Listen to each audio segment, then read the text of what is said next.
खैर वापस आ जाते हैं सर्कल पे।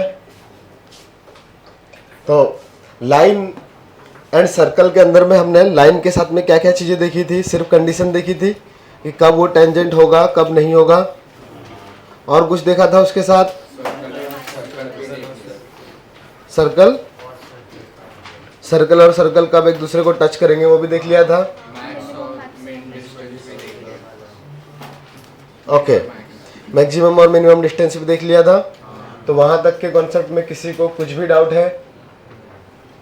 नहीं है? Okay, intercept on the axis देख लिया था by circle, g square 2√g² - c। Okay, फिर उसके बाद कुछ क्वेश्चन वैसे सॉल्व किए थे, एक्स एक्सिस को टच कर रहा है, वाई एक्सिस को टच कर रहा है, इसका सेंटर इधर ओरिजिन से पास हो रहा है, उस टाइप के क्वेश्चंस कर लिए थे। ओके, कॉर्ड का इक्वेशन लिखा था? नहीं। ओके, टेंजेंट का इक्वेशन लिखा था? नहीं। ओके, तो तुम्हारे जी मेंस के सिलेबस का सिर्फ कॉर्ड का इक्वेशन बाकी है, बाकी सब एडवांस वाला है। तो खैर पढ़ने की कोशिश करते हैं। कुछ क्वेश्चन उस पर दिया था मिनिमम मैक्सिमम वाले पे, क्या था? Maximum distance from the point, बस इतना ही था। और चाहिए क्या? एक आध नहीं चाहिए? रिव्यू में था ऐसे क्वेश्चन? चलो फिर तो ठीक है, फिर तो आगे बढ़ सकते हैं।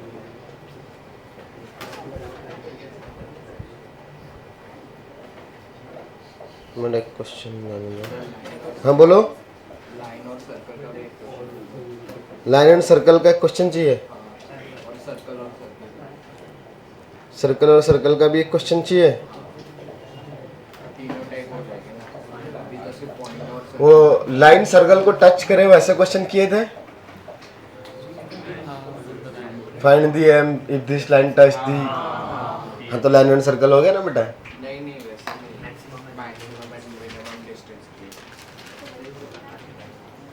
सही है, चल लिख लो। Find the maximum and minimum distance of x² + y² - 2x - 4y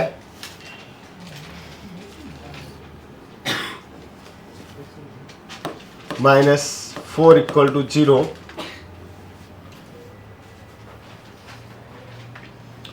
from the line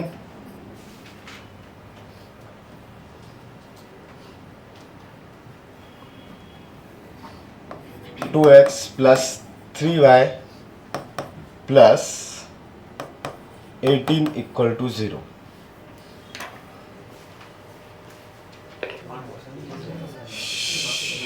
मैं ट्राई कर लूं? क्यों बातें कर रहे हो? कोशिश करो समझने की। आया? क्या आया? सबका यही आया क्या? ओके, चलो मैं भी ट्राई करता हूँ। तो कोई भी सर्कल दे रखा है अगर आपको, तो सर्कल से मैक्सिमम और मिनिमम डिस्टेंस चाहिए, तो ऑब्वियसली सेंटर और लाइन के बीच का डिस्टेंस पहले फाइंड करना पड़ेगा ना। सेंटर और लाइन के बीच का डिस्टेंस अगर मैंने d सपोज कर लिया, तब मैं मैक्सिमम और मिनिमम डिस्टेंस लिख सकता हूं यूजिंग r, करेक्ट।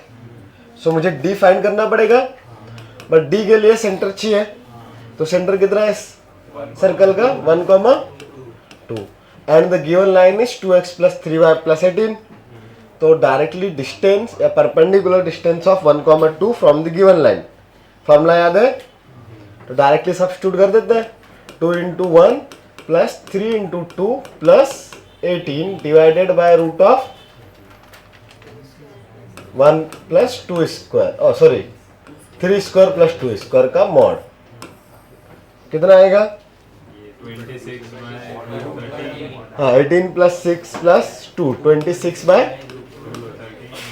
√13। इसको थोड़ा सिंप्लीफाई मैं कर सकता हूं, यस 2√13। तो d तो मिल गया, अब क्या चाहिए?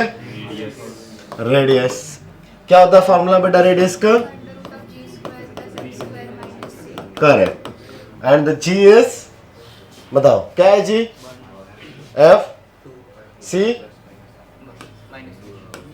करेक्ट। तो 1 plus 1 square plus 2 square plus 4 कितना हो गया ये 3। तो रेडियस इज 3 ना।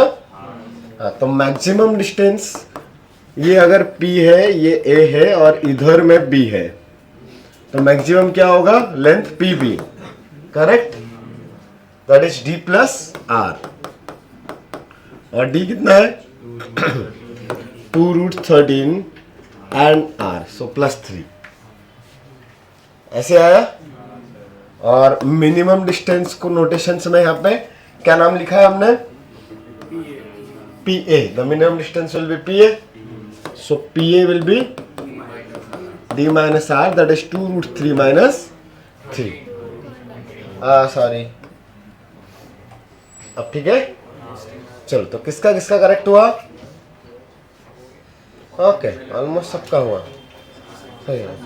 चलो तो एक अगला क्वेश्चन लिखो।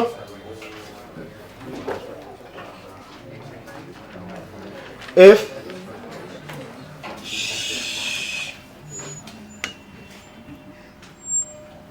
ये हटाओ, इफ 2 सर्कल्स x माइनस 1 का whole square plus x minus 3 का whole square equal to r square and 1 3 sorry y minus 3 का होल स्क्वायर, दूसरा x माइनस 4 का होल स्क्वायर प्लस आसान सा ही ले लो 1 x माइनस 1 का होल स्क्वायर इक्वल टू 9, छोड़ो, इक्वल टू 9। देन नहीं, अच्छा, if 2 circles this and this intersect at 2 distinct points, if 2 circles board पर लिखे हुए intersects at 2 distinct points,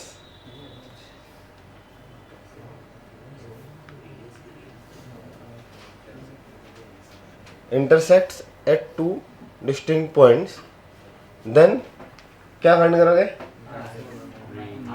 range of r. ये कर लिया है,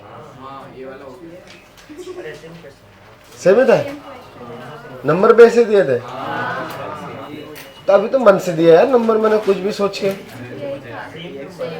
सेम नंबर थे। अबे क्या तुक्का बैठता है अपना, तुक्का सही आता है भाई। तो फिर अभी क्या करें इसमें? ना ना ना,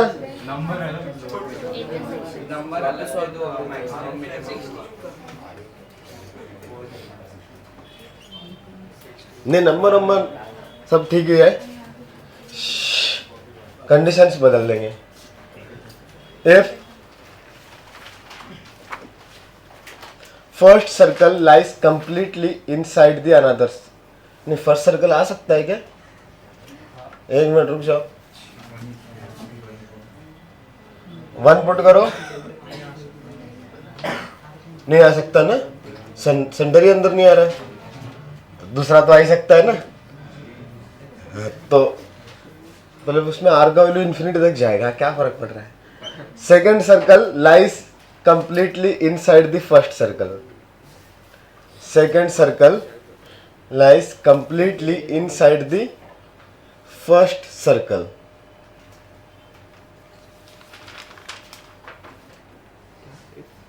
second circle lies completely inside the first circle, then find the minimum integral value of r, where r is the radius, so it should be positive. Then find the minimum integral value of r. कुछ याद नहीं है? तुम नहीं आई थी क्यों बेटा? आज तुम्हारे बहुत सारे फ्रेंड्स मिसिंग है। आज एक ही लेक्चर है क्या? किसका है दूसरा? केमिस्ट्री। चलो किसका किसका आंसर आया? ओके, ये किसका? नहीं नहीं नहीं, चलो सिचुएशन क्या है, क्या पूछा है आपसे? इसका नाम मैं दे रहा हूं फर्स्ट सर्कल, ये है सेकंड सर्कल। तो उन्होंने बोला है second circle lies inside the first circle ना, मतलब आउटसाइड वाला सर्कल कौन हुआ? फर्स्ट वाला, और उसके अंदर में सेकंड वाला, करेक्ट? तो इसका रेडियस r1 और इसका r2। तो इसके लिए अगर कंप्लीटली इनसाइड आ रहा है तो उसके लिए क्या कंडीशन आएगी? दोनों के सेंटर्स के बीच का डिस्टेंस अगर d है तो d इज लेस देन। तो अब लेकिन यहाँ पे बाहर पता है कि आपको r1 वाला ही बाहर आएगा। हाँ, तो r1 माइनस r2 से स्मॉलर होना चाहिए ना d, समझ में आ रहा है? हाँ, तो r1 माइनस r2 से स्मॉलर आ रहा है, तो आपको r1 और r2 पता है क्या? r और 9, r1 का वैल्यू r है, r2 का वैल्यू 3 है, बट d भी निकालना पड़ेगा। सो d is the distance between centres. तो इधर क्या है 1,3 और दूसरे वाले का 4,1, ये सेंटर्स है। तो इनके बीच का डिस्टेंस 3 स्क्वायर प्लस 2 स्क्वायर का रूट किधर से आया ये? डिस्टेंस बिटवीन 2 पॉइंट्स, ठीक है ना? इक्वल टू नहीं, लेस देन चाहिए। इक्वल टू का साइन आएगा क्या? नहीं, अदरवाइज वो टच करेगा। यहाँ पे बोला है कंप्लीटली इनसाइड, तो टच करने वाला कंप्लीटली इनसाइड ही हुआ तो कर सकते हो, कोई दिक्कत नहीं है। मैं टच करेगा तो अंदर से टच करेगा ना, इंटरनली टच करेगा। तो इंटरनली टच करेगा तब भी वो इनसाइड हुआ, तो इक्वल टू का साइन आएगा। वैसे भी वो रिजेक्ट होने वाला है, द रीजन इर्रेशनल नंबर आएगा, हमें इंटीजर चाहिए, ठीक है? तो r1 इज r जो कि ग्रेटर होना चाहिए r2 से फॉर ऑब्वियस रीजन, और r2 का value 3। So r should be greater than 3 plus root 13। Also एक चीज पता है आपको क्या? क्वेश्चन ने बोला है r इज इंटीजर ना, तो 3 प्लस रूट 13 से इंटीजर, ग्रेटर इंटीजर कौन सा आएगा? 7। Root 13 is 3 point something, so 3 plus root 13 will be 6 point something. So minimum value कितनी आ जाएगी, और वो भी इंटीजर 7। चलो हो गया। ओके, अगला चीज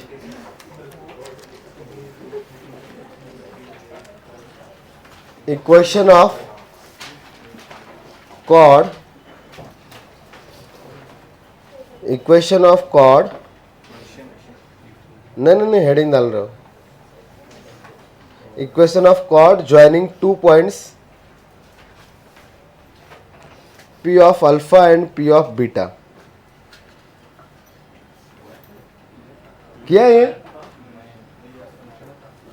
हाँ, क्या होगा P ऑफ अल्फा बताओ?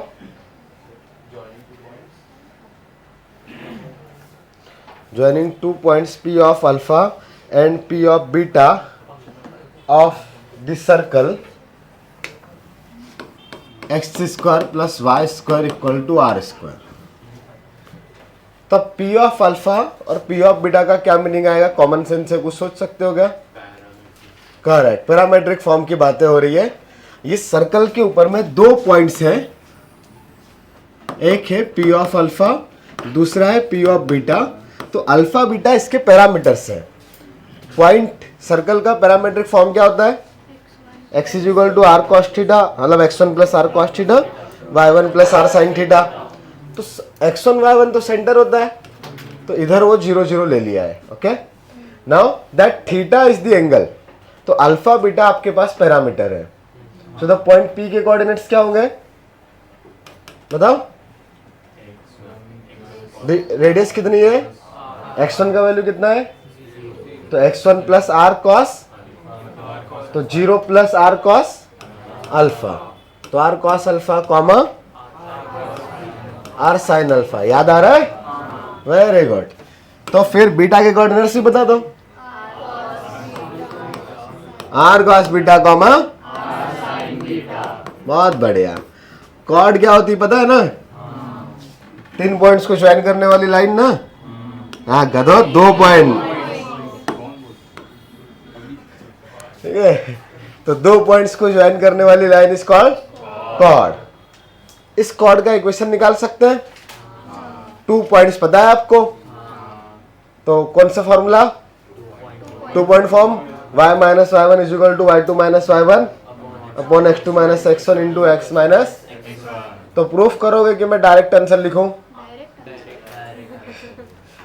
अभी जो बात किया वो अप्लाई करेंगे, फिर ट्रिग्नोमेट्री में आता है sine c minus sine d का फॉर्मूला, पूरा सिंप्लीफाई करेंगे, then equation will be x cos alpha plus beta by 2 plus y sine alpha plus beta by 2 is equal to r cos alpha minus beta by 2।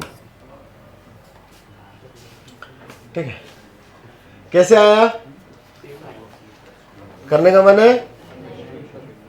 किसी का मन नहीं है?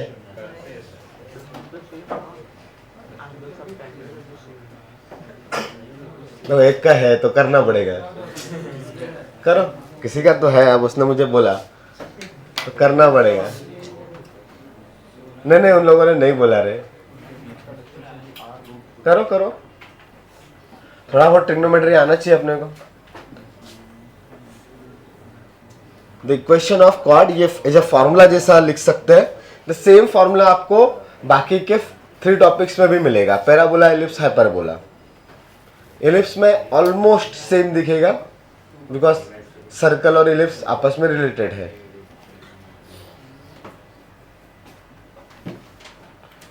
Equation of chord joining 2 points P of alpha and P of beta.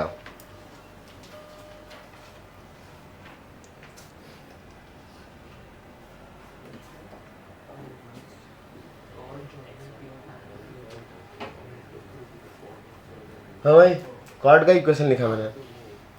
एक colour दिखाई दे रहा है पीछे से, ओके।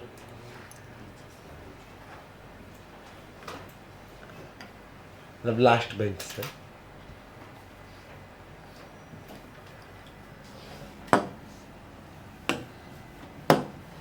तो equation of line y minus r sine alpha is equal to r sine alpha minus r sine beta divided by r cos alpha minus r cos beta into x minus. ये होता है 2 point form, x cos r cos alpha. तो दिख रहा है इधर का are are are cancel. तब यहां पे सारी चीजों को सिंप्लीफाई करने के लिए जब भी आपके पास 2 साइन और 2 कॉस का एडिशन आएगा तो कौन सा फॉर्मूला आना चाहिए दिमाग में? Sine c minus sine d और cos c minus cos d. So sine c minus sine d, that is यहाँ पे sine alpha minus sine beta लिखा है।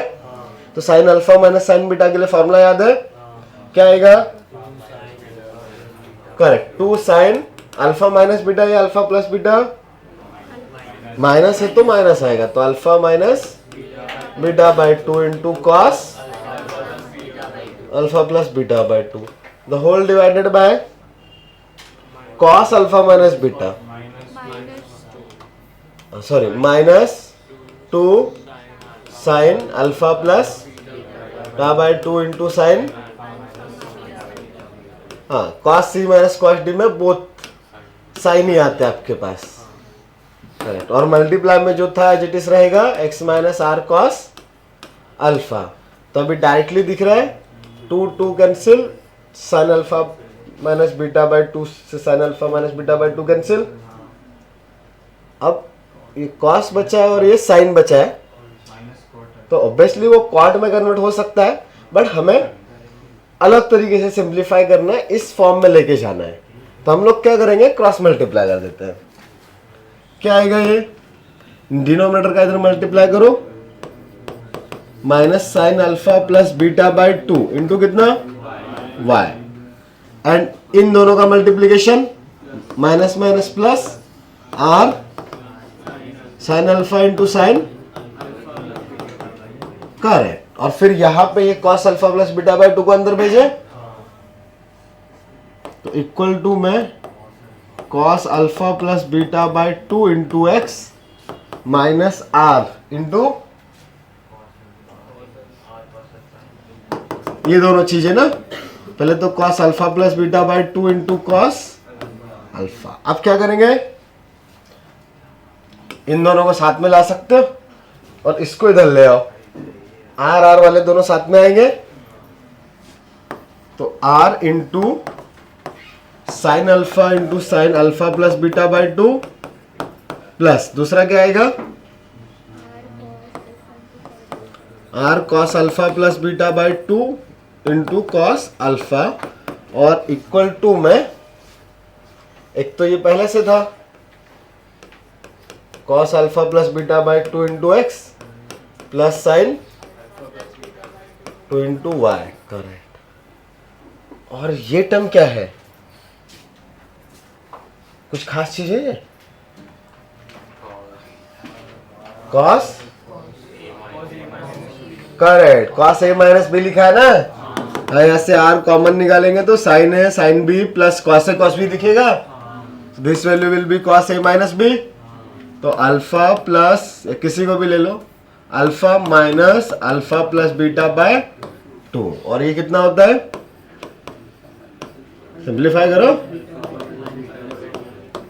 2 इक्वल टू यही था क्या सामने वाला, हाँ तो यही फॉर्मूला आया था, हाँ लिख सकते हो।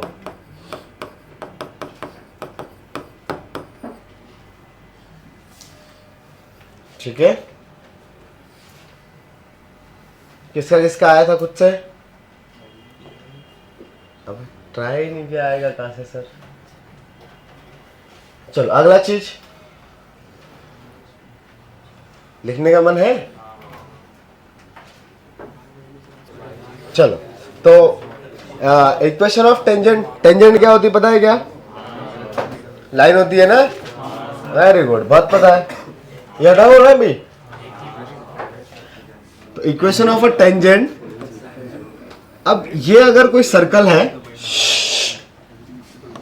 अगर ये पॉइंट है सेंटर, अब मैं जनरल इक्वेशन ले लेता हूं सर्कल का, जनरल इक्वेशन को हम कैसे डिनोट करते हैं, एस, एस इक्वल टू 0 लिखने का मतलब क्या लिखा हुआ है, टोटल बोल के दिखाओ, x square plus y square plus 2gx plus 2fy plus c is equal to 0। Very good, तो इसका सेंटर क्या होगा,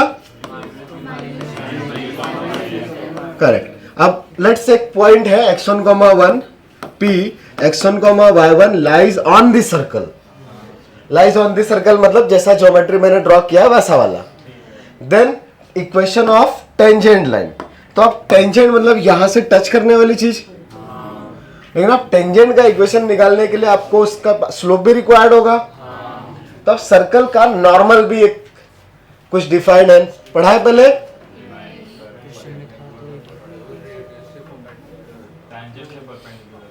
करेक्ट। ये जो पॉइंट होता है जहां पे से टेंजेंट पास हो रही है या सर्कल को जहां पे टेंजेंट टच कर रही है उसको बोलते हैं पॉइंट ऑफ कांटेक्ट या पॉइंट ऑफ टेंजेंसी, दोनों ऐसे ही नाम है, पॉइंट ऑफ कांटेक्ट और पॉइंट ऑफ टेंजेंसी। तो पॉइंट ऑफ टेंजेंसी से परपेंडिकुलर लाइन ड्रॉ करेंगे तो उसको बोलते हैं हम लोग नॉर्मल। कहीं पे भी पॉइंट ऑफ टेंजेंसी पे perpendicular line of the tangent is called the normal. So normal is the perpendicular line passing through the point of tangency. लेकिन सर्कल में एक और चीज होती है, सर्कमफेरेंस पे कोई भी पॉइंट से 90 डिग्री ड्रॉ करेंगे तो कहां से जाएगा, सेंटर से। वो आप ऐसा भी सोच सकते हो, कॉर्ड के टर्म्स में हमने पहले भी बात करके रखी है, सिमिलरिटी से भी आपने 9th 10th में प्रूफ किया होगा। अगर इसके मिड पॉइंट से या सर्कल्स के सेंटर से परपेंडिकुलर ड्रॉ करते हैं कॉर्ड पे, तो कॉर्ड को बाइसेक्ट करता है ना, तो अभी ये सीकेंट है, अगर मैं इसको और पास में लेके गया, यहां पे ले गया, तब भी ये लेंथ तो सेम ही आएगी। सो ये foot of perpendicular that is 90 degree वाला एंगल एकदम सेंटर में बनेगा ना। तो बाउंड्री केस और हम we can say limiting case of secant क्या बनेगा, टेंजेंट। ये अभी इधर था और पास में गए तो यहां आ जाएगा ना, बट ये पॉइंट सेंटर में ही रहेगा। तो एट द एंड जो सिंगल पॉइंट बचा है that is point of tangency, वही फुट ऑफ परपेंडिकुलर होगा। हाँ, तो foot of perpendicular of centre on the tangent will be point of tangency itself, correct. तो अब इस इंफॉर्मेशन का यूज कर सकते हैं हम लोग टेंजेंट का स्लोप निकालने के लिए। ठीक है, तो पहले तो क्या लिखा है अभी हमने हेडिंग इक्वेशन ऑफ टेंजेंट, तो उसके नीचे लिखो limiting case of second is the tangent, limiting case of second, limiting case of secant is the tangent.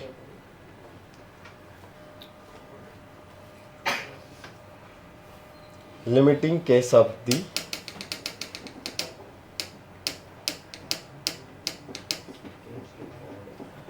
secant is the tangent. Okay? कोई कंफ्यूजन नहीं? Now, तब यहां से नॉर्मल का डेफिनेशन भी नीचे लिख लेते हैं, बिकॉज हम लोग यूज करने वाले हैं, तो लिख लो normal.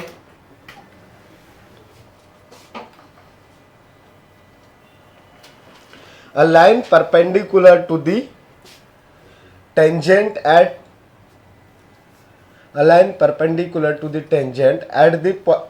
Point of tangency, a line perpendicular to the tangent at point of tangency is called the normal of the curve. ये नॉर्मल का डेफिनेशन हमेशा ट्रू है। सर्कल में एक स्पेशल चीज आती है, कौन सी? Passes through the centre. तो इसी के नीचे भी लिख लो every normal of the circle always passes through the centre of the circle.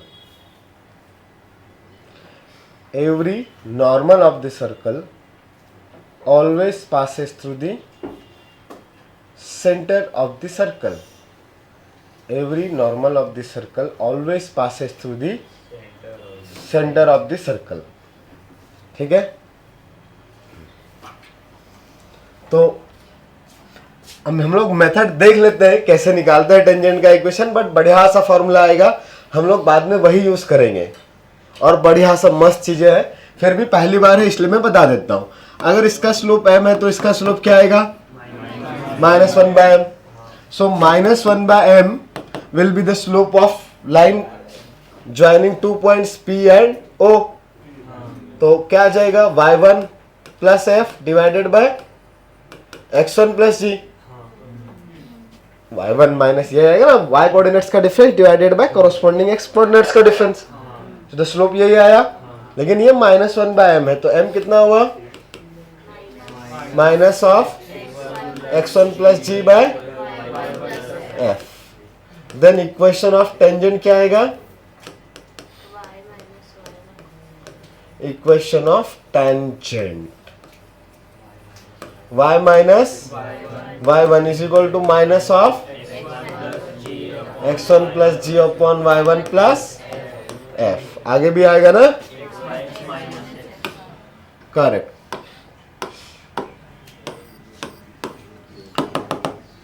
x minus x, ठीक है। बट ना इसको मैं थोड़ा सा रीअरेंज करता हूं, तो ध्यान से देखने का, पूरा डिटेल में नहीं करने वाला हूं, जरूरत नहीं है, शायद समझ जाएगा। ये इधर मल्टीप्लाई करूंगा तो y के साथ में एक बार y1 आएगा, एक बार y के साथ f आएगा, सिमिलरली x1 के साथ x आएगा और g के साथ भी x आएगा, और एक जगह पे x1 का स्क्वायर भी आएगा, y1 का स्क्वायर भी आने वाला है। लेकिन x1 स्क्वायर और y1 स्क्वायर तो सेंटर के कोऑर्डिनेट्स है, मतलब x1 और y1 सॉरी सर्कल के ऊपर लाई करेंगे ना, तो सर्कल के ऊपर लाई करेंगे तो वो सेटिस्फाई करेंगे ना, तो x की जगह पे x1 और y की जगह पे y1 पुट कर सकते हैं सर्कल की इक्वेशन में। फिर वहां से x1 square plus y1 square का वैल्यू उठा के इस इक्वेशन में पुट कर दिया, तो एक बढ़िया सी इक्वेशन आई। वो क्या मस्त आई, दिखाता हूं। उसके लिए क्या था, मान लो सर्कल का इक्वेशन आपके पास है x square plus y square plus 2gx plus 2fy plus c equal to, तो इसको पूरा ओपन करके और वो सारी चीजें रिप्लेस करी ना आपने, तो आपके पास x इंटू x1 आया प्लस y इंटू y1 भी आया। ओके, ये माइनस था ना इधर, हाँ, तो दोनों साइड आके वो सेम हो जाएंगे, प्लस वो g के मल्टीप्लाई में x प्लस x1 आया।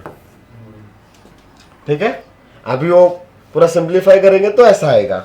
तो बेसिकली इसको हम लोग रट्टा मारने के लिए ऐसा याद रखते हैं, ये x स्क्वायर की जगह पे x इंटू x1 आया, y स्क्वायर की जगह पे y इंटू y1, x की जगह पे x plus x1/2। Same pattern में बताओ y के साथ क्या आएगा 2, और कांस्टेंट एज इट इज रहा। वो x1 square plus y1 square को रिप्लेस किया तो कांस्टेंट उसमें आ गया। ओके, तो ये वाला जो चीज है इसको हम लोग बोलते हैं t इक्वल टू 0, और t फॉर टेंजेंट नहीं है, यहाँ पे t फॉर ट्रांसफॉर्मेशन है। t फॉर ट्रांसफॉर्मेशन मतलब मैंने x स्क्वायर को चेंज कर दिया।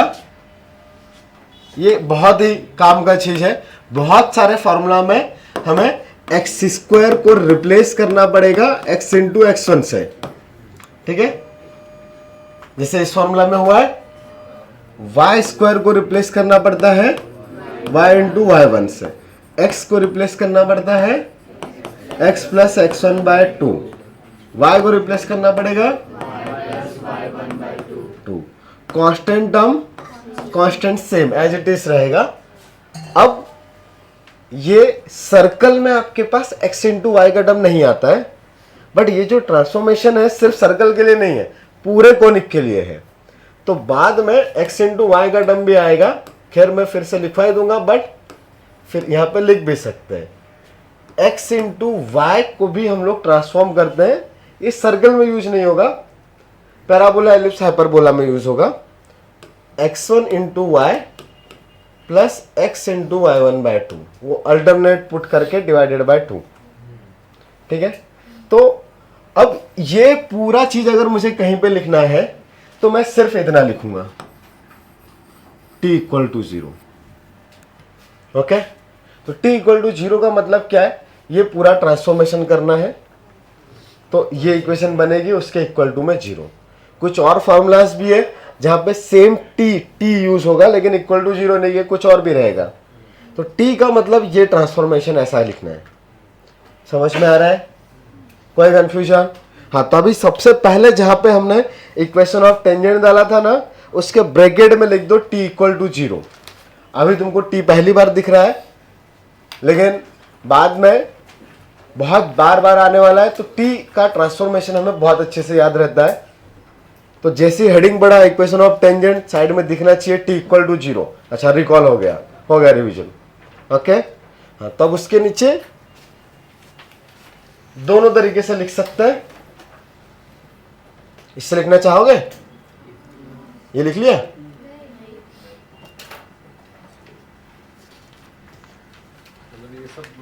बस इक्वेशन ऑफ टेंजेंट ही है बेसिकली। हाँ, ये इक्वेशन ऑफ टेंजेंट ही है। बड़े फॉर्मूले से नॉर्मल मेथड से ही कर सकते हैं, मतलब उसका तो इक्वेशन पता ही है एक का, और एक का पॉइंट पता है, स्लोप पता है, तो नॉर्मल स्ट्रेट लाइन।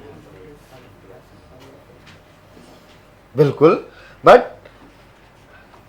वही किया हमने, उसको अब डायरेक्ट एक फॉर्म से कंपेयर किया, और वो फॉर्म बार बार यूज हो रहा है तो उसको एक स्टैंडर्ड चीज बोल दिया, बस इतना है। इसी को अरेंज किया है, ये कुछ नया नहीं है, ये अरेंजमेंट ही है, ठीक है। बट वो बार बार सेम ही प्रोसेस करने वाले, तो इतना चीज ना लिख के सिर्फ ये लिख देंगे।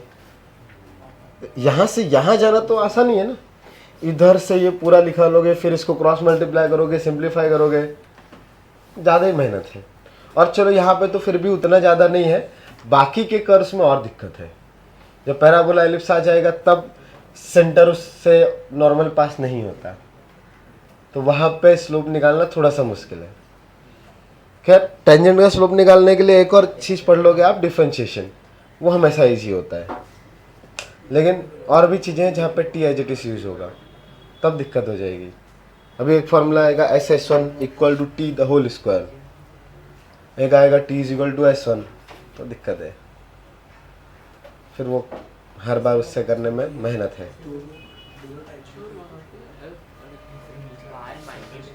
नहीं, y प्लस y1/2।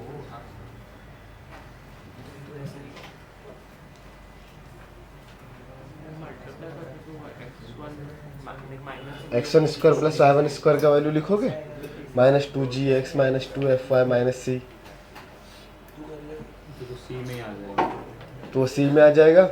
और वो x1 square plus y1 square जब आप रिप्लेस करोगे तो 2gx ऐड हो जाएगा ना, और 2fy, तो ये जो यहाँ से आपकी कैलकुलेशन में x माइनस x1 आ रहा है, इसमें 2x1 ऐड कर दो। हाँ 2x1 ऐड किया तो प्लस x1 बचेगा। सिमिलरली y के लिए भी, और c भी आ गया। हाँ c वही अपना इक्वेशन वाला c।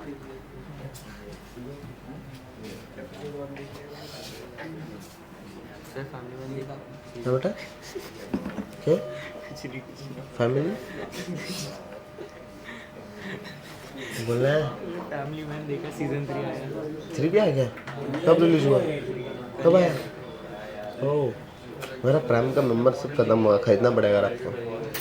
इसके लिए मस्त है, सुनने में बेस्ट सीजन। तो बेस्ट तो नहीं हुआ यार, पहला बहुत मजेदार था। क्योंकि मेरे दोस्त ने देख लिया, पूरा देख लिया, देख लिया।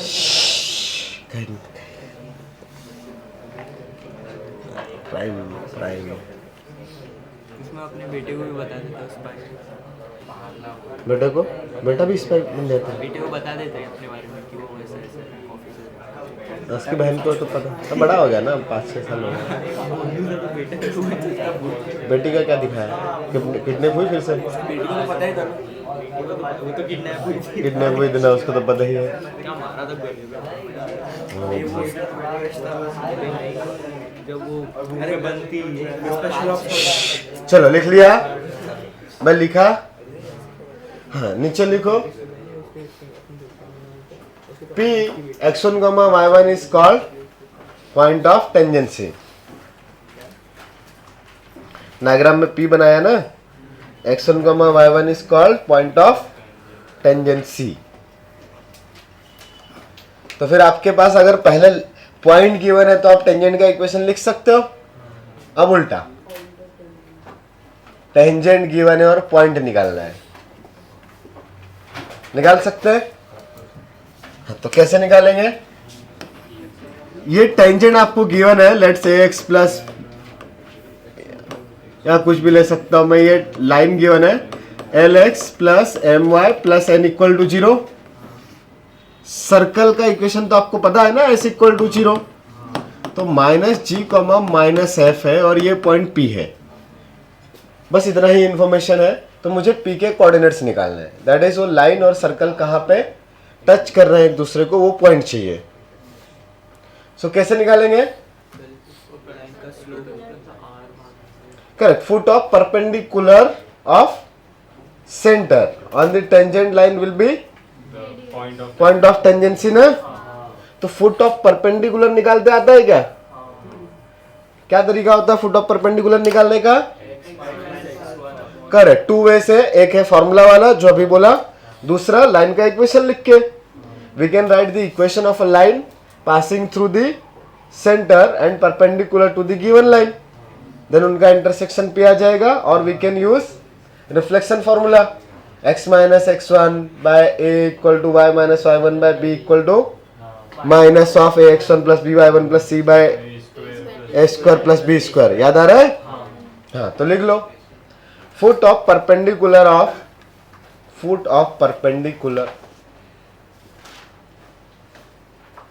Of centre on the tangent line, foot of perpendicular of center on tangent line is the point of tangency।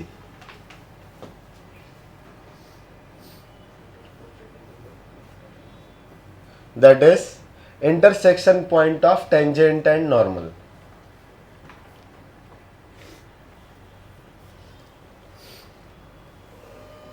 that is intersection point of tangent and normal।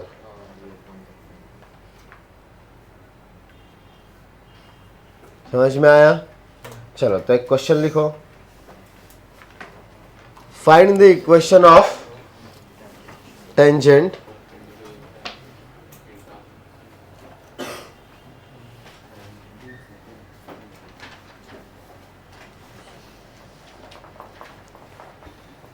find the equation of a tangent to the circle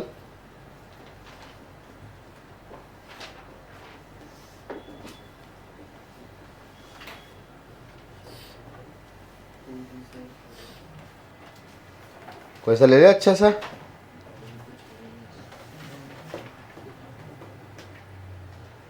जाने दो, छोटू मोटू ले लेते हैं, पहले अपन सीख रहे हैं. Find the equation of tangent to the circle x square plus y square equal to 4. चलो 4 एट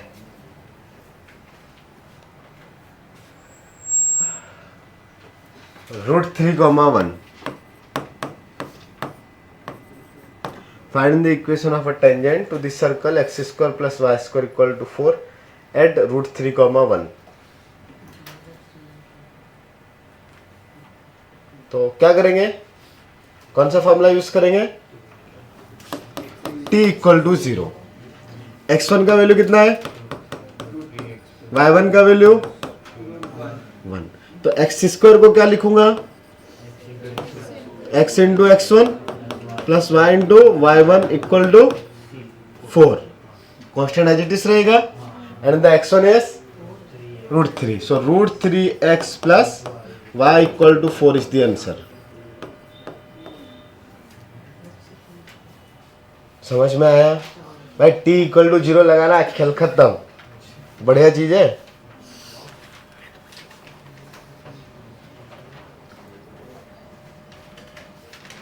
सही है.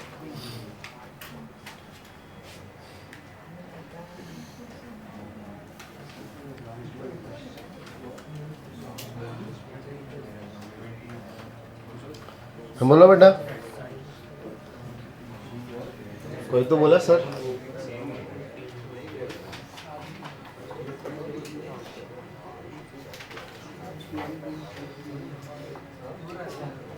चलो आगे लिखो. Find the point of tangency.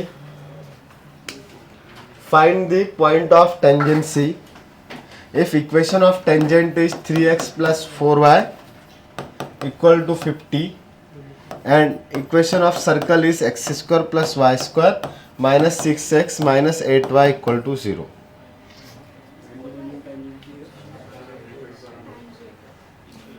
Find the point of tangency if equation of tangent is 3x plus 4y equal to 50 and circle is x square plus y square minus 6x minus 8y equal to 0.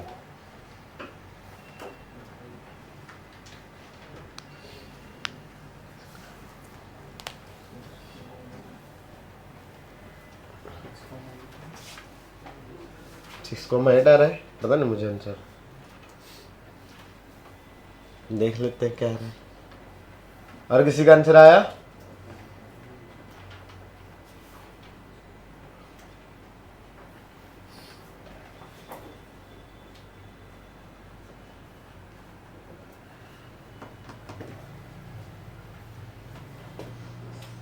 क्या है बेटा. भाई हाथ रुकता कैसे यार बिना answer आए हुए.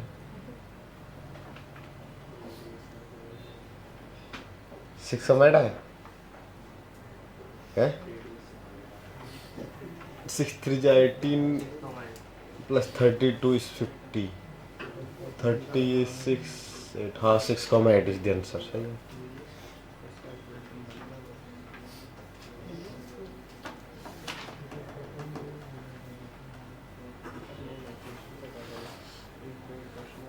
तुम लोग का टेस्ट नहीं हुआ ना बहुत दिनों से, मैथ्स का, केमिस्ट्री का. मैथ्स का नहीं हुआ ना, अगले संडे टॉपिक्स आ गए. क्या क्या मैनुअल नहीं है.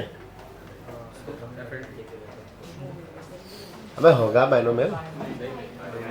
मैनुअल तो बहुत पढ़ लिया ना, खत्म होने पे आ गया ना. पूरा इंटीग्रेशन का पार्ट बचा है. मैनुअल में इंटीग्रेशन पढ़ा रहे हैं सर. ओके.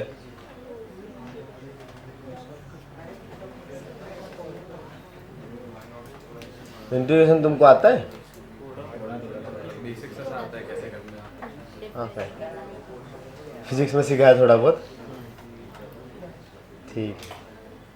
तो बस वही बचा है, बाकी प्रॉपर्टीज हो गई कोफिशिएंट की। टाइप 3 अब वो तो सर ने नाम कौन सा किसको दिया मुझे क्या पता। Type 3 C0 square plus C1 square plus C2 square, ये हो गया।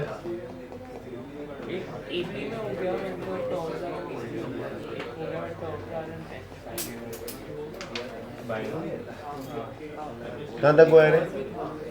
कॉन्सेप्ट का नाम बताओ बताओ। आर को एलिमिनेट कैसे करना है? R इंटू NCR का समेशन। हाँ, वो वाला वाला हो गया। NCR upon R plus 1 equal to N plus 1 CR plus 1 upon N plus 1। Okay formula last कराया। और नेगेटिव फ्रैक्शन का पावर का एक्सपेंशन से किया। मल्टीनोमियल बाकी है। नेगेटिव फ्रैक्शन में लिख दिया x प्लस 1 प्लस एक्स का पावर 1/3, उसका एक्सपेंशन। वैसे ही करेंगे ना। मतलब x से 0 से पर वो 1/3, हाँ 1 से छोटा है। 1 प्लस nx होगा। 1 प्लस एक्स की पावर 1/3 एक्सपेंशन। 1 अब तो एक टर्म हुआ। NCR भी तो आएगा ना। हाँ, तो NCR में 1/3 किया है अलग से कि नहीं किया? जुगाड़ लगा के कर सकते हो, अच्छी बात है। पढ़ा है क्या अभी? नहीं ना, थोड़ा सा बाकी है, पढ़ोगे। मल्टीनोमियल भी बाकी होगा ना फिर अभी। ओके चलो, हो आया आंसर? चलो किसका आंसर आया, हाथ ऊपर करे। 6,8 तुम लोग का नहीं आया?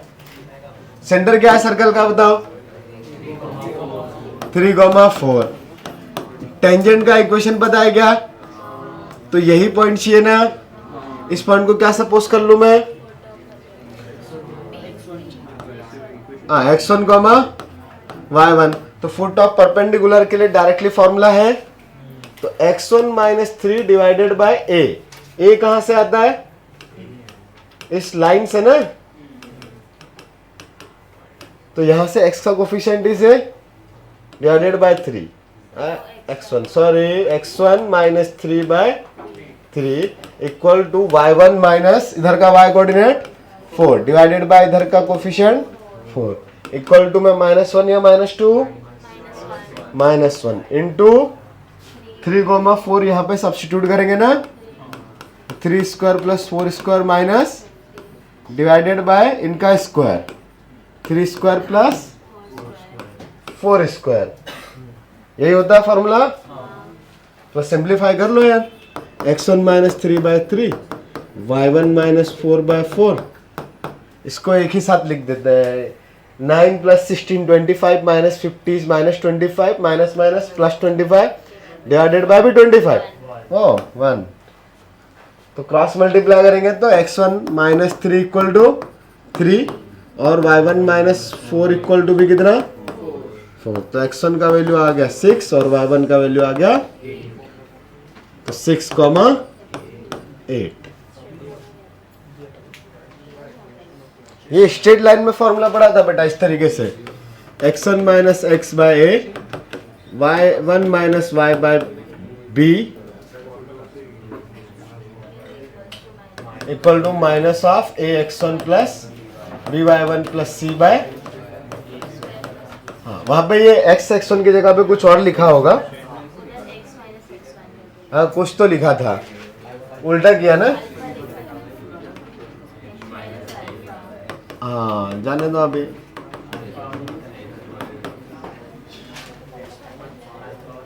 ऐसा एक फॉर्मूला पढ़ा था, वहां पे अल्फा बीटा लिखा था। ठीक है चलो अगला चीज। तो अभी हमने जो टेंजेंट का इक्वेशन पढ़ा वो था कार्टेशियन फॉर्म में। कार्टेशियन फॉर्म बोलने का मतलब डायरेक्टली कोऑर्डिनेट्स का यूज करके एज इट इज रखने वाला, ठीक है। अगला और हम कुछ फॉर्म पढ़ने वाले हैं डिफरेंट टेंजेंट के। जैसे इक्वेशन के डिफरेंट फॉर्म पढ़ते हैं ना, तो ऐसे टेंजेंट के भी डिफरेंट फॉर्म्स आएंगे। तो पहला वाला जो था कार्टेशियन फॉर्म, फिर भी हम लोग उसको फिर से लिखेंगे। तो लिखो different form of tangent. Different form of tangent. Different form of tangent बोलने का मतलब different form of equation of tangents. हाँ सेम ही मीनिंग है।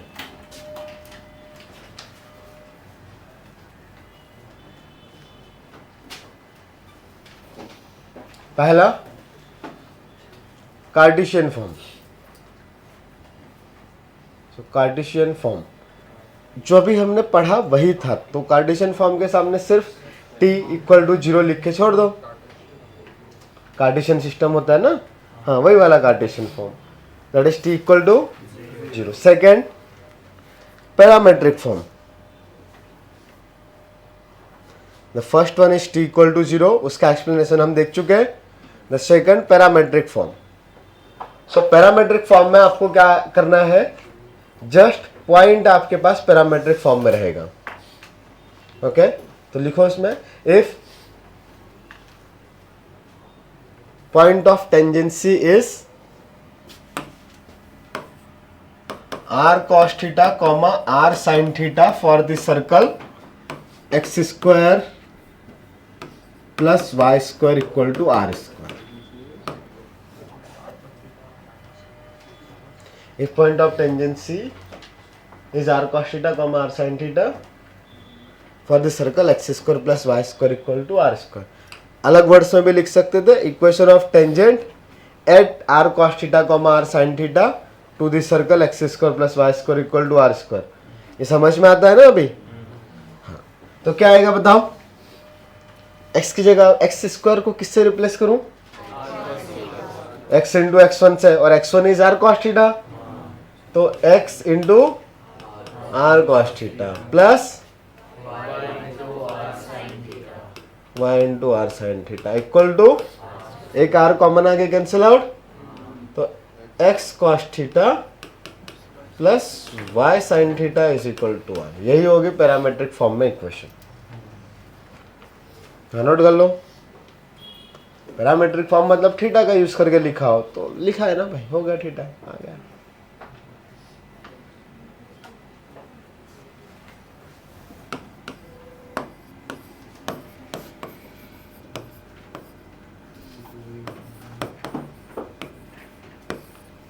स्लोप फॉर्म,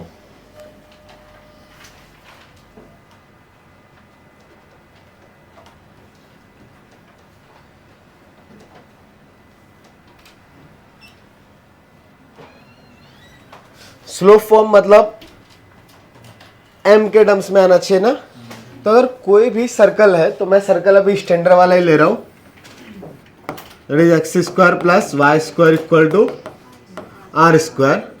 सेंटर अभी ओरिजिन है, अगर मैं सेंटर शिफ्ट करूंगा, लाइक मैंने अल्फा कोमा बीटा पे सेंटर शिफ्ट कर दिया, तो इस इक्वेशन में x माइनस अल्फा और y माइनस बीटा आ जाएगा। टेंजेंट की इक्वेशन में भी सेम ट्रांसफॉर्मेशन करके हम लोग लिख लेंगे, बट अभी इसके लिए सॉल्व कर लेते हैं। ओके सो अगर सर्कल है आपके पास x square plus y square equal to r square and कोई स्लोप गिवन है आपको टेंजेंट का, तो कितने लाइंस बन सकती है सेम स्लोप की,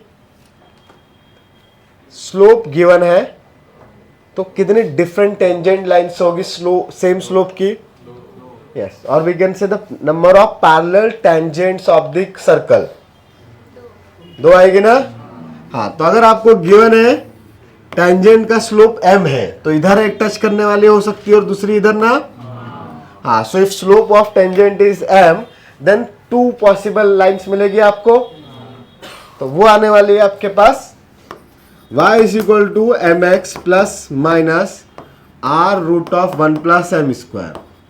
भाई स्लोप गिवन है तो m के टर्म्स में आएगा ना आंसर, दैट इज c का value plus minus r root of 1 plus M square आएगा। डिराइव करो, मैं 2 मिनट में आया, देखते हैं क्या बोल रहे हो। अंदर ओके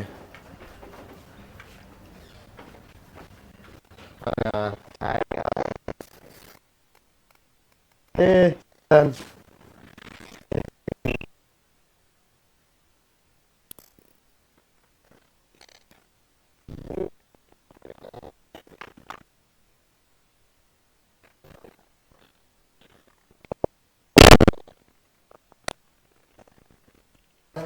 चलो किसका किसका आया हाथ ऊपर करे,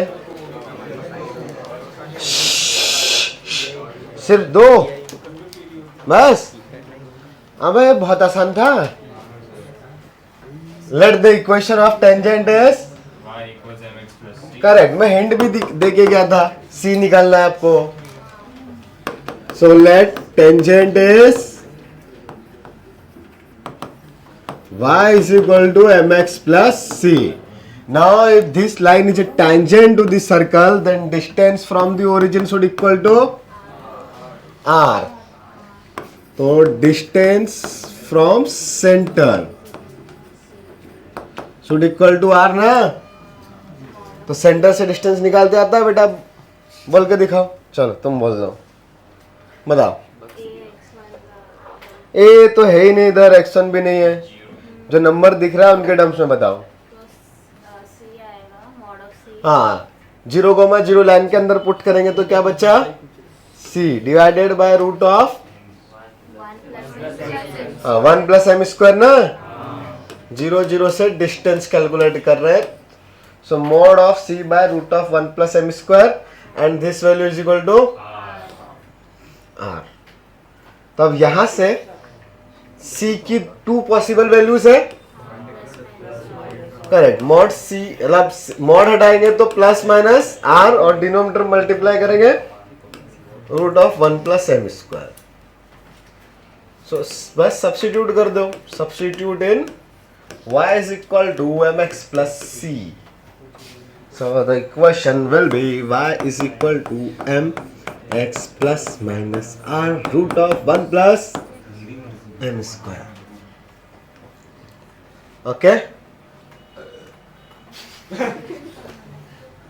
बढ़िया है. सो वैसे खा पी के आना चाहिए. जो भी कोई था खा पी के आया. बढ़िया है ना. चलो लिखो. ये जल्दी जल्दी नोट करो. यार ये ज्योमेट्री नहीं समझ में आती है क्या तुम लोग को. हाँ तो आना चाहिए था ना ये आंसर. इसको नोट के टर्म्स में लिख लो. मैं रिजल्ट लिखवा देता हूँ. ठीक है. तो equation of a tangent to the circle. वो फाइंड वाला वर्ड काट दो. Equation of a tangent to the circle x minus x1 का whole square plus y minus y1 का whole square equal to r square. Equation of a tangent to the circle board पर लिखा है x minus x1 का whole square plus y minus y1 का whole square equal to r square of slope m. Slope m Mumbai वाला m. तो बताओ बेटा क्या आएगा. मतलब इक्वेशन ऑफ टेंजेंट ये y is equal to mx plus minus r root of 1 plus. तो पुराने वाले का था. अभी उसकी बारी है. बताओ अभी. तुम्हारा नाम भूल गया मैं. जय विद. जयविन. हाँ जयविन बताओ. ना ना ना बिना पेन उठाए आंसर बोलो. अच्छा x into x1 plus y into at x1 y1 थोड़ी बोला है. वो आप t इक्वल टू 0 तो कब अप्लाई करोगे जब x1 y1 lies on the circle ना. p should lie on the circle ना. यहाँ पे x1 y1 सेंटर है. अलग पॉइंट है ना इधर. तो t इक्वल टू 0 काम करेगा क्या. नहीं. क्या गिवन है. स्लोप. तो स्लोप फॉर्म से सोचोगे ना. तो अभी अभी आपने कुछ रीड किया. अगर स्लोप m है और सेंटर 0 0 है then equation will be y is equal to mx plus minus r root of 1 plus M square ना. तो इस इक्वेशन में सर्कल का ये इक्वेशन और m है स्लोप. नेक्स्ट वाले में जो हमने लिखा है इसमें क्या चेंज हुआ है. सेंटर ना. तो लाइन में भी सिर्फ वो सेंटर के कारण ही कंडीशन चेंज होगी ना. बाकी कुछ चेंज होगा क्या. तो सेंटर पुराने वाले में क्या था 0 0 दैट इज ओरिजिन. तो अभी उस ओरिजिन की जगह पर क्या आ गया है. दैट इज ओरिजिन शिफ्ट हो गया ना x1 y1 पे. तो ओरिजिन शिफ्टिंग वाला कॉन्सेप्ट पढ़ा था. क्या करते हैं उसके लिए कोऑर्डिनेट्स को रिप्लेस करते हैं. The new coordinate will be x minus alpha. याद आ रहा है. पुराने कोऑर्डिनेट अगर अल्फा कोमा बीटा थे तो नए वाले कोऑर्डिनेट्स अल्फा कोमा बीटा पे ओरिजिन को शिफ्ट कर दिया. देन x डैश लिखा होगा या कैपिटल x क्या लिखा था हाँ, तो x dash will be x minus alpha ना, याद आ रहा है? तो एक्चुअली ये जो सिस्टम है उसमें ओरिजिन शिफ्ट होने के बाद ये x डैश ही लिख दिया है ना, x dash is x minus alpha. समझ में आ रहा है? हाँ, तो टेंजेंट की इक्वेशन जो पहले थी y is equal to M x plus minus r root of 1 plus M square, ये आपके लिए था circle x square plus y square equal to r square के लिए। तो आप इधर x और y दोनों को रिप्लेस कर रहे हो क्या? x की जगह पे x माइनस x1 और y की जगह पे, तो इस टेंजेंट की इक्वेशन में भी सेम ही चीज करोगे ना। पूरे सिस्टम में तो कोऑर्डिनेट सेम ही तरीके से शिफ्ट होगा, तो वहां पे जिस भी तरीके से ओरिजिन शिफ्ट हुआ है, दैट इज जो भी ट्रांसफॉर्मेशन आया सेम टू सेम यहां अप्लाई करना है। तो अब बताओ टेंजेंट का इक्वेशन क्या आएगा? y minus y1 is equal to x minus x1 plus minus r root of 1 plus M square, correct? हाँ, बट इसका सेंटर अभी x1 y1 है। कोई कंफ्यूजन? हाँ, तो लिख लो। समझ में भी आया लॉजिक कैसे अप्लाई किया? ड्राइव बिल्कुल कर ही सकते हैं, बट हम लोग डायरेक्टली कर सकते हैं, तो क्या दिक्कत है? वही तो है, देखो आएगा तो सही ना, आप कहीं से भी करो। मैथ्स है, 2-4 तरीके तो मिल ही जाएंगे, और ये तो बहुत छोटे छोटे चीजें हैं। ब्रेक ब्रेक महान के बेइज्जती मत करवाया करो अपनी।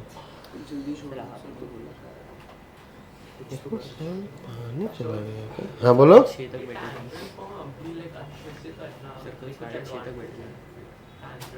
एडवांस के लिए अगर पढ़ रहे हो तो, मेंस में तो है नहीं, तो आपके पास टाइम है, आप एडवांस के लिए पढ़ते हो तो अभी बहुत अच्छा कर सकते हो। अगर एडवांस के लिए नहीं पढ़ रहे हो तो ज्योमेट्री समझने के लिए टेंजेंट वाली चीजें आपको आनी चाहिए, उसके आगे की कहानी उतनी ज्यादा जरूरत नहीं रहेगी, बिकॉज टेंजेंट लाइन है। अब उसमें ना बहुत एक नेरो चीज है सिलेबस में, condition for any line to be tangent of any other curve, ये सिलेबस में है, बट वहां से आगे की ज्योमेट्री नहीं है। मतलब ये कंडीशन अप्लाई करना कि कोई लाइन टेंजेंट है, ये सिलेबस का पार्ट है और हर साल क्वेश्चन आ रहा है, बट उस टेंजेंट की आगे की कोई ज्योमेट्री नहीं है। तो अभी तक जो पढ़ रहे हैं हम लोग सिर्फ कंडीशन और इक्वेशन ही पढ़ रहे हैं। इक्वेशन इसलिए पढ़ रहे हैं बिकॉज इक्वेशन का डेरिवेशन ही यही है कि वो कैसे टेंजेंट होगा, उसकी क्या कंडीशन है। जैसे लास्ट वाले क्वेश्चन में हमने क्या देखा, या लास्ट वाले इसमें ये कंडीशन ही तो अप्लाई करी ना, इक्वेशन सपोज किया और कंडीशन अप्लाई किया तो ये फॉर्म आया। हाँ, तो ये कंडीशन सिलेबस में है, ये नहीं है। अरे पर ये आया तो इधर से ही है ना। हाँ, तो हम लोग यहां तक पढ़ रहे हैं, तो अभी तक की ये चीजें मेंस के लिए आपको इतनी तो पढ़नी चाहिए। ओके, हाँ, अगला चीज क्वेश्चन लिखोगे, find the equation of the tangents to the circle, find the equation of the tangent to the circle x square plus y square minus 2x minus 4y minus 4 equal to 0 which are perpendicular to the given line,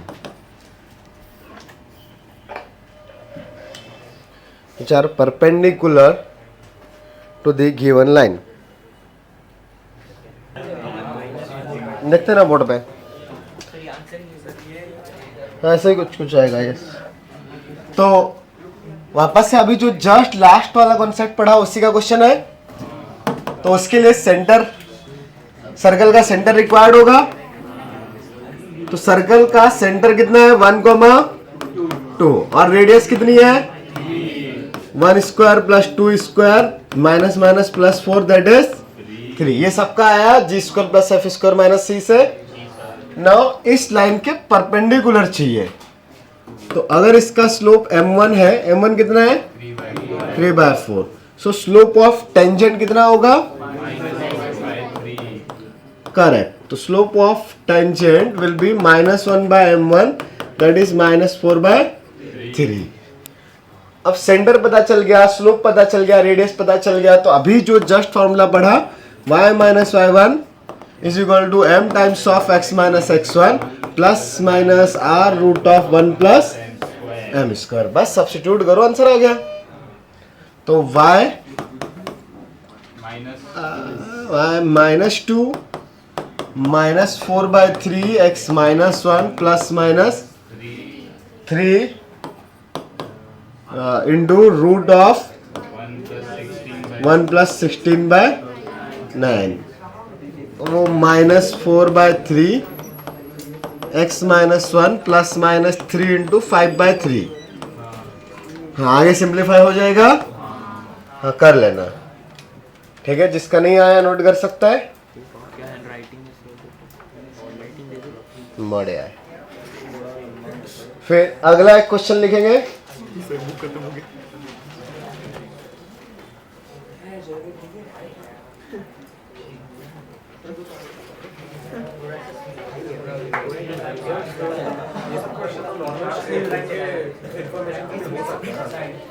मतलब उससे किया इससे मतलब काफी easy हो जाता है।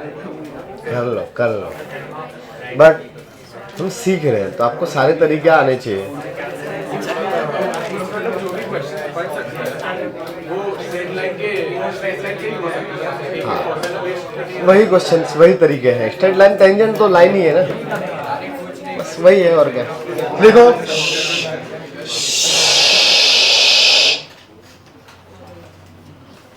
Question लिखो एक बार। उससे पहले क्वेश्चन किस टॉपिक पे क्वेश्चन है उसका हेडिंग लिख रहे हैं बस। तो equation of tangent from external point, equation of tangent from an external point.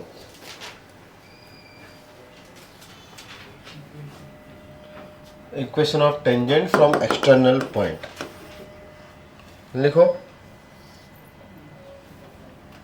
Find the equation of tangent. अब क्वेश्चन लिखना है। Question, find the equation of tangent to the circle x² plus y² minus 6x plus 4y minus 3 equal to 0।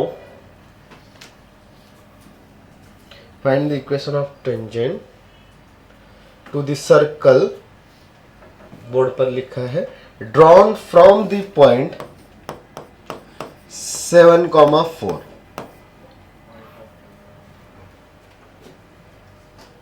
हमने position of point पढ़ा था। हाँ, तो ये 7,4 इसके बाहर लाई कर रहा है। हाँ, तो बताओ। नहीं, ये पॉइंट ऑफ टेंजेंसी नहीं है। 7,4 लाइज आउटसाइड द सर्कल। आप सब्स्टिट्यूट करके चेक कर सकते हो, पॉजिटिव आएगा। तो सिचुएशन कुछ ऐसा है कि आपके पास ये एक सर्कल गिवन है और एक बाहर में एक पॉइंट है 7,4। तो कितनी टेंजेंट्स जाएगी? 2। एक और ये दूसरा। इन दोनों का इक्वेशन निकालना है।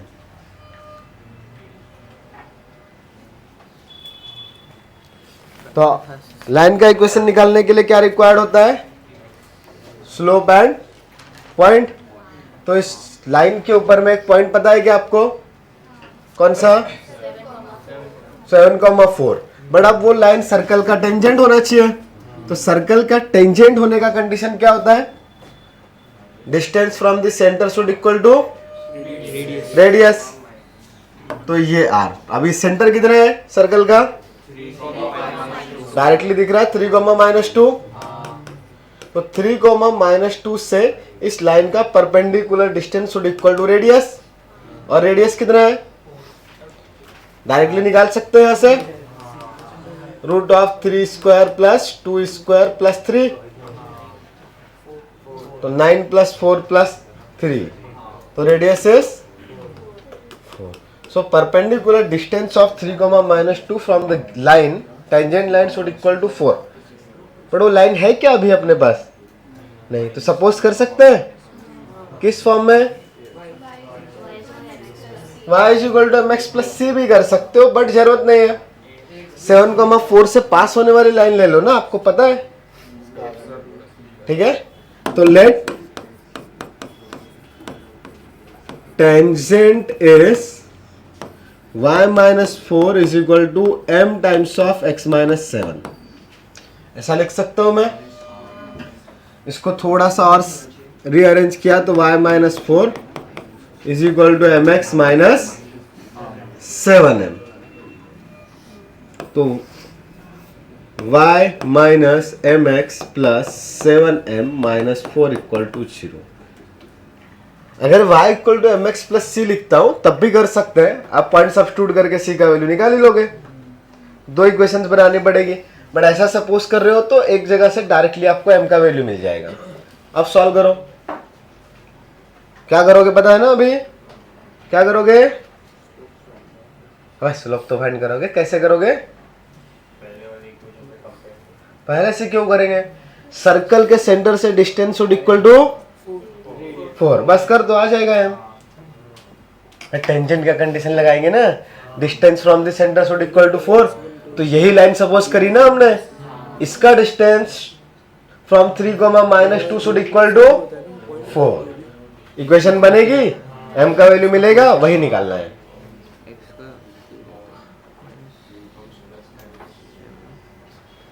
हाँ ऑब्वियसली प्लस माइनस या क्वाड्रेटिक बन जाएगा, आप स्क्वायर करोगे तो, या नहीं बनेगा तो कुछ सोचना पड़ेगा। तो रेडियस कितना है इसका, ओ ओ ओ 4 + 3 = 7। अच्छा मजेदार है, चलो अच्छा क्वेश्चन है।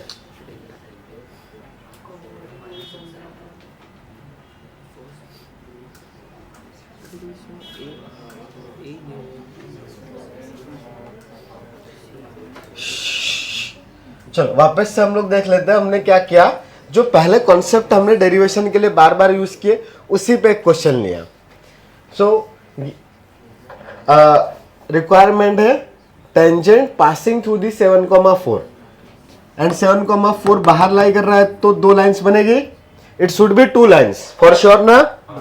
हाँ तो अब उसको निकालने के लिए हम लोग क्या कर रहे हैं, लेट द टेंजेंट इज ये, तो टेंजेंट इज पासिंग थ्रू 7,4, तो 7,4 से पास होने वाली लाइन का इक्वेशन कैसे सपोज करेंगे,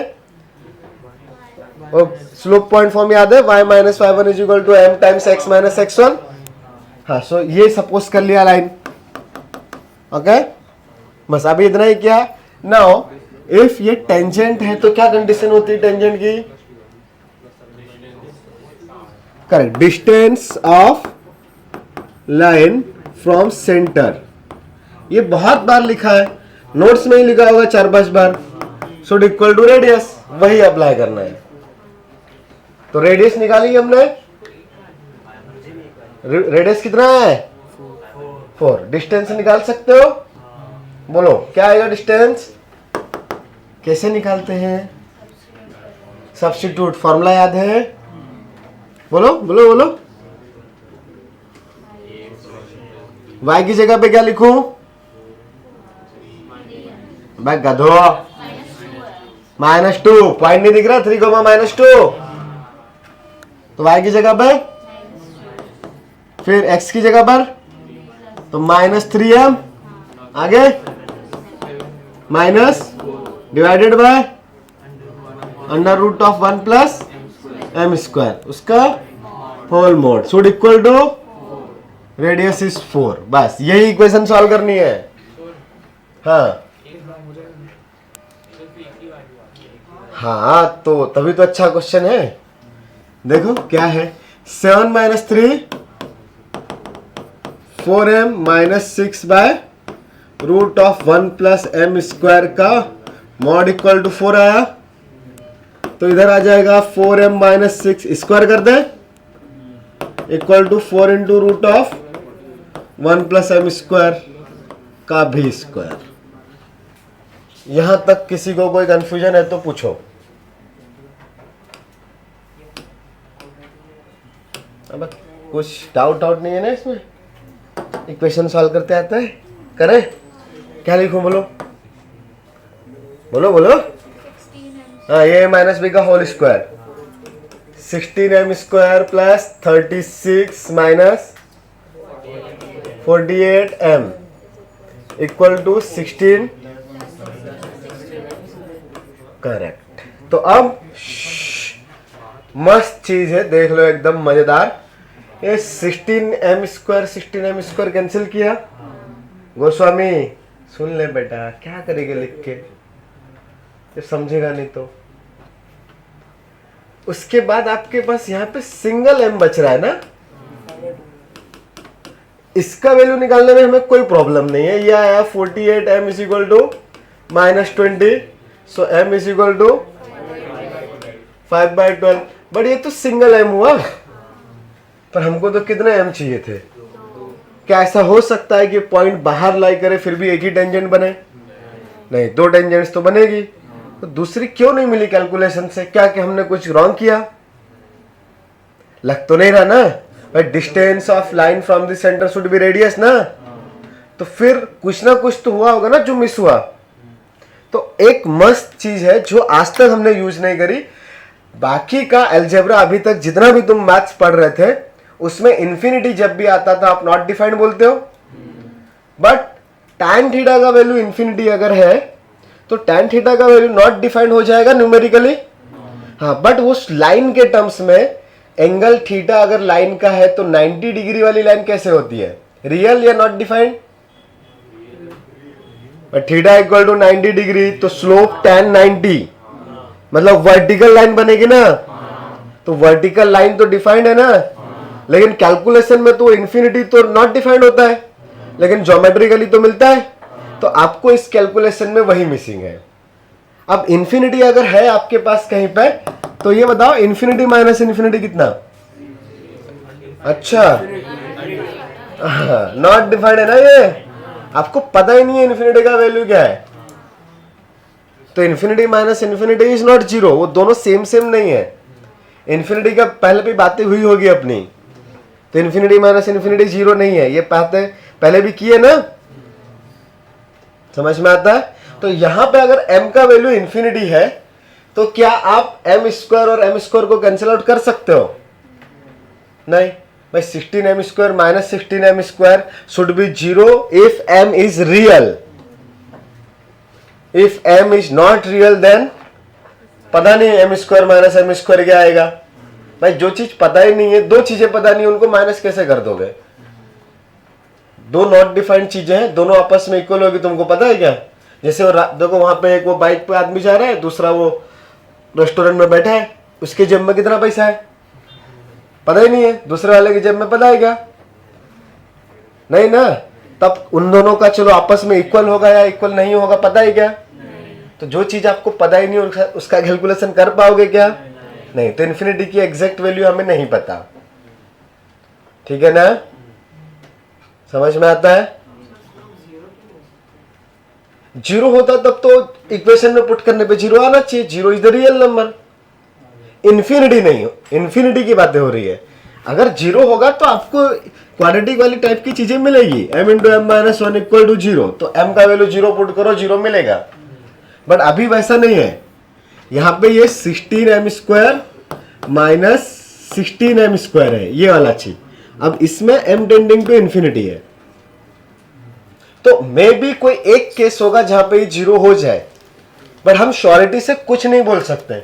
हम ये नहीं बोल सकते कि ये जीरो होगा, ये भी नहीं बोल सकते कि जीरो नहीं होगा, हम कुछ बोल ही नहीं सकते, हमें पता ही नहीं है, ठीक है ना। जैसे अभी मैंने कोई भी दो रोड के इंसानों को ले लिया, उनके जेब में पैसे इक्वल हो भी सकते हैं और नहीं भी हो, हम कुछ बोल पाएंगे क्या? बस वैसे ही कहानी है, ओके। तो इन्फिनिटी का वैल्यू ही नहीं पता हमें, तो फिर ऐसे केसेस में एक लाइन आएगी वर्टिकल, जो यहां से तुम ज्योमेट्रिकली सोच भी सकते हो। मैं करेक्ट, अगर मैं फिर से इसका डायग्राम बनाऊं थोड़ा एक्सिस के साथ में, तो एक्स एक्सिस वाई एक्सिस छोड़ो, वाई एक्सिस एक्स एक्सिस छोड़ो, इसका सेंटर कितना है 3, -2 ना। तो ये सर्कल अगर ऐसा बनाया मैंने, ऐसे हॉरिजॉन्टली शिफ्ट करूंगा तो इस पॉइंट के कोऑर्डिनेट बता सकते हो। रेडियस अगर 4 है तो हॉरिजॉन्टल शिफ्ट होने पे ओनली एक्स एक्सिस चेंज होगा ना, तो इधर 3 था तो इधर कितना आएगा एक्स कोऑर्डिनेट 4 आएगा ना, 4 + 3 कितना, वाई कोऑर्डिनेट कितना -2। इस पूरी लाइन को ऐसे अगर ड्रॉ करूंगा तो ये जो लाइन बनेगी वो टेंजेंट होगी सर्कल की, बट ये वर्टिकल है, इस पे x का वैल्यू हमेशा कितना आएगा, लेकिन इसका स्लोप डिफाइंड है क्या? नहीं। तो स्लोप जो नॉट डिफाइंड है वो यहां से हमको नहीं मिला, ठीक है, वो एम स्क्वायर, लेकिन पॉइंट के कोऑर्डिनेट्स आप देखोगे तो 7,4 ही है ना, तो x का वैल्यू 7, y का वैल्यू 4, 7,4 इधर लाई करेगा। तो एक टेंजेंट आपके पास ऐसे आ रही है, दूसरी वर्टिकल बन रही है 7,4 से। 7 7 हर जगह पे सेम जाएगा, तो आपको एक स्लोप मिला 5/12 और ये वर्टिकल है। तो वर्टिकल लाइन अगर आपको आएगी तो वो कैलकुलेशन में नहीं मिलने वाली। बात समझ में आई सबको? हाँ, तो अगर कभी भी आपके पास कोई एक्सटर्नल पॉइंट है और आपने कैलकुलेशंस किया सेम तरीके से और एक एम स्क्वायर कैंसिल आउट हो गया, तो इसका मीनिंग क्या होगा? यहां से एक लाइन वर्टिकल होगी। अब बाकी की जगह पे भी ऐसे कम ही कॉन्सेप्ट्स है अपने पूरे सिलेबस में जहां पे इन्फिनिटी के कैलकुलेशंस करने की जरूरत है। तो अगर नंबर ऑफ रूट्स या जो भी वेरिएबल है उसकी वैल्यू इन्फिनिटी पॉसिबल है, तो फिर आपको उसके बारे में अलग से सोचना पड़ेगा, आइदर ज्योमेट्रिकली, आइदर कोई और कंडीशन गिवन है क्वेश्चन में, स्पेशली लिमिट में भी इस टाइप के क्वेश्चंस आएंगे।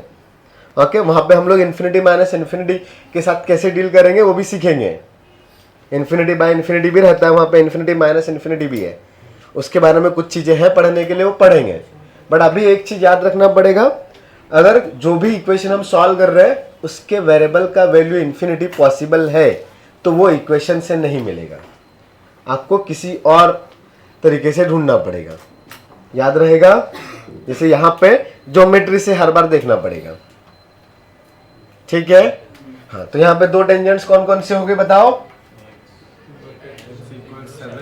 एक x = 7 और दूसरे वाली 5/12 स्लोप वाला यहाँ पे पुट कर दो,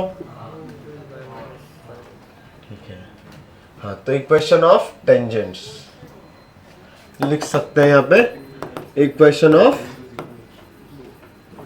टेंजेंट्स y - 4 = 5/12, नहीं 4 नहीं, कितना था? सही है, इंटू x - 7, सिंप्लीफाई कर लेना, एंड x = 7। सबको क्लियर है? चलो, हाँ, नोट कर सकते हो। ऊपर का नोट कर लिया था, ये सबका हो गया, इधर का बस यही करना है।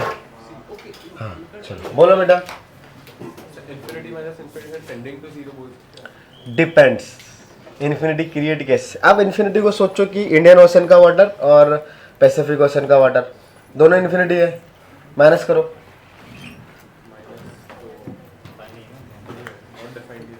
नॉट डिफाइंड ही ना। हो भी सकता है कि वो पैसिफिक ओशन बहुत बड़ा बोलते हैं ना, तो उसका वाटर अभी इंडियन ओशन जितना है उससे भी डबल फिर से मिल जाए, तो इन्फिनिटी माइनस इन्फिनिटी इन्फिनिटी भी हो सकता है। ये बंगाल अब ये क्या बोलते हैं उसको, बे ऑफ बंगाल और ये अरेबियन सी थोड़ा सिमिलर से लगते हैं, उनको माइनस करो, थोड़ा हो सकता है 0 आ जाए, डिपेंड करता है, कुछ भी हो सकता है। 0 से इन्फिनिटी के बीच में कुछ भी आ सकता है, हमें पता ही नहीं है। इवन 0 से इन्फिनिटी नहीं, माइनस इन्फिनिटी से plus infinity, infinity minus infinity valid for all values, ऐसे नहीं किसी के लिए भी वैलिड नहीं है, बिकॉज श्योरिटी नहीं है, वो वैलिड ही नहीं है, क्योंकि एग्जैक्टली चीजें नहीं पता। अब वहां पे कैसे क्रिएट हुआ है इन्फिनिटी, अगर मुझे पता है कि इन्फिनिटी बना कैसे तब ठीक है, मैं उसका कैलकुलेशन कर सकता हूँ, बट उसमें भी एग्जैक्ट इन्फिनिटी के कैलकुलेशन नहीं है, उसके आसपास। 1/0 मतलब एग्जैक्टली इन्फिनिटी पर बोल भी नहीं सकते ना। हाँ, तो 1/0 नो अनडिफाइंड नॉट डिफाइंड है, correct. 1/0 is not defined. 1/0 plus मतलब नंबर लाइन पे 0 के जस्ट राइट वाला नंबर, हाँ, वो टेंडिंग टू इन्फिनिटी है, उसका कैलकुलेशन किया जा सकता है। क्यों? हाँ, उसको लिमिट ही बोलेंगे, वो जस्ट साइड वाला नंबर वो लिमिट हो गया, वो पढ़ेंगे थोड़े बाद में। चलो अगला क्वेश्चन। अरे 11 बजे तक लेक्चर है ना।